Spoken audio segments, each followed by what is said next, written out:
Good afternoon, dear Toastmaster and our distinguished guests. Today, I'm going to tell you a personal story. My father was a veterinarian who had 2 wives and 11 children. My mom was the second, and I am her fourth. My mom never went to school, but she was very well engaged in the education of her children. I was born on February 9th, 1978, in a small agrarian town in Mali. During this presentation, I'm going to talk about my early life, why I joined Malian military, and why I joined this Toastmaster as it ages. Let me start with my early life. My father sent all his children to school. He valued education, but he never forced any of us to be among the best students. My mom, who never knew how to write and read, was pushing us to be among the best because she knew the benefit of education. She was used to tell us, the first beneficiary of your success is yourself. And when you will graduate and have a job, you will not be obliged to help any of us. Because in our society, when you succeed, you will help not only your inner circle, but all your relatives. In 1984, I went to school.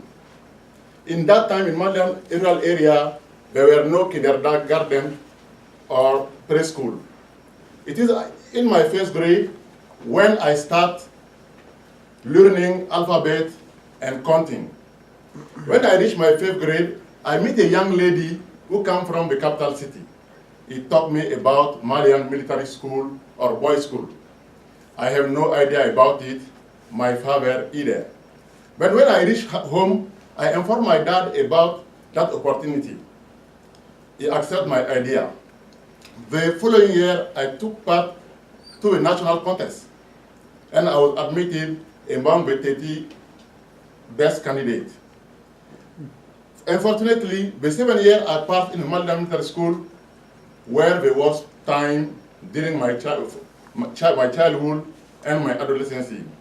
I was not used to the power or television. I had a very hard time to cope with my new urban environment. I was very lonely because for my family, we had like a recruit. But I was only 12. Nobody visited me during my first 3 months. I felt badly at school. The following year, I decided to perform well for my own future. Secondly, why I joined Malian military. When I was 17, I lost my father. He was the only one who was able to sustain me at the university. The second year, when I graduated from the high school, I had no other choice than going to Malian cadet school to be military. After 3 years, I graduated from Malian military school. As second lieutenant, I was posted at the National Guard as admin officer. From there, they posted me in the northern part where I meet new people and new culture, which are Tuareg, the nomadic people in Mali. Later on, I was posted in Anti-Riot East, and followed by my posting at National Guard headquarters, where I got a chance to go to India for a master's degree, followed by my staff course in Nigeria. And today, I am among you as Naval Postgraduate student. Why I joined this incredible Toastmaster? I have a very hard time to speak in front of public. Even right now, I'm sure I'm shivering, but you cannot notice. I want to improve myself before the end of my course and be confident like our distinguished Carl and others who are speaking with confidence and without any stress. After telling you a little bit about my early life and the impact of my mind on my education, and the reason who forced me to join military was not my first goal, and the incredible opportunity I have here in this group, and I decided to join when I reached NPS. Thank you.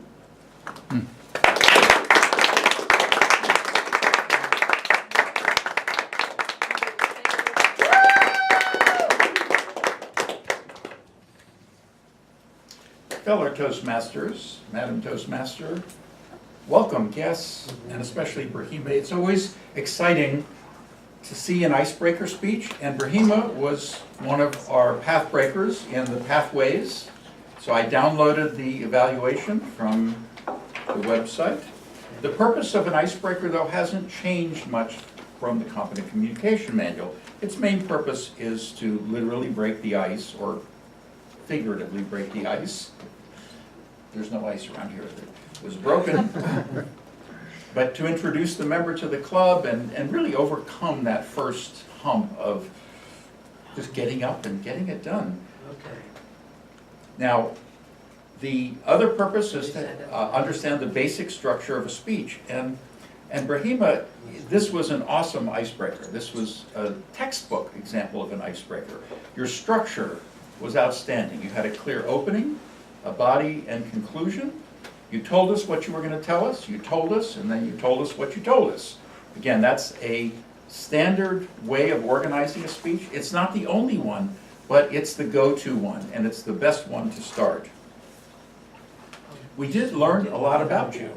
Now, as much as one can learn in 4 to 6 minutes, but particularly through some of the meta messages, as it were, we learned not only about your successes, but you also talked about some of your non-successes or places where you fell short. And that's always I find that very admirable, because it's one thing to get up and brag about your accomplishments, but then to also talk about, okay, here I didn't do so well. You talked about school and how that didn't work out completely for you, and how you transitioned to the military and how you finally came to Toastmasters, and the reason being that you want to improve your public speaking. I thought that your gestures were particularly well done. They communicated what you were trying to convey. You know, the 2 wives and 11 children. You actually did have notes. In fact, your entire speech was written out, but they were so unobtrusive. That was excellent. It appeared as if you didn't have it. You didn't use them as an aegis to protect yourself from the interaction with the audience. That was very well done. You had good eye contact. One of the most impressive things I find about you is your voice. You have this wonderful voice, and I find you do have a little bit of an accent, but I find it very appealing. Your pronunciation, for the most part, was very, very good. We could understand everything. Couple of suggestions. There were a few times when you had what I call professor eyes, which is when you break the gaze and you kind of look down a little bit, and as professor, when you kind of do this thing, and I'm exaggerating. There were a few times you did that. Most of the time, though, you had excellent eye contact. My second suggestion is just don't let us know you're nervous. You didn't look nervous at all. At all. And so if you didn't tell us that you were nervous, we would never have known. So you appear much less nervous than it may have felt inside. So overall, your conclusion was very effective. You recapped the points and left us wanting more. And I particularly want to learn more about you and look forward to those speeches. Madam Toastmaster.